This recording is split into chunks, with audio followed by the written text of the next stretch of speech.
আগামী নির্বাচন পিআর পদ্ধতিতে প্রথমত আমরা বলবো, দ্বিতীয়ত জুলাই সনদের ভিত্তিতে। আর জুলাই সনদের ভিত্তিতে এই জন্য দরকার, আমরা যারা জুলাই আন্দোলনের যোদ্ধা, আমরা যারা জুলাই আন্দোলনে আমরা অংশগ্রহণ করেছি, এই দেশের জন্য আমরা যুদ্ধ করেছি, আমাদের নিরাপত্তার স্বার্থে, জুলাই যোদ্ধাদের নিরাপত্তার স্বার্থে জুলাই সনদ অবশ্যই জরুরি। এই জুলাই সনদের ভিত্তিতে আগামী নির্বাচন হতে হবে, এটাই আমার আশাবাদ, এটাই আমরা জাতির কাছে প্রত্যাশা, এটাই আমি সরকারের কাছে প্রত্যাশা। আগামী নির্বাচনে কোন দল সংসদে যাবে বলে আপনি মনে করেন? এটা আসলে বলা খুবই কঠিন, কিন্তু আমাদের চাইতে বাস্তবতা বলতে পারবেন জনগণ।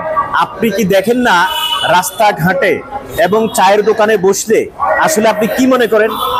আমরা তো বিগত দিনে দেখেছি একটা সরকার 5 বছর করে 3, 5, 15 বছর সম্পূর্ণ পেশি শক্তি দিয়ে ক্ষমতা দখল করে নিয়েছিল। আর বর্তমানে এসে আরেকটা দল এসে তারা নিজেরা বলতেছে তারা ক্ষমতা যাবে, এই আশার উপর ভিত্তি করে তারা কিন্তু অলরেডি সবকিছু দখল বাণিজ্যে নেমে গেছেন।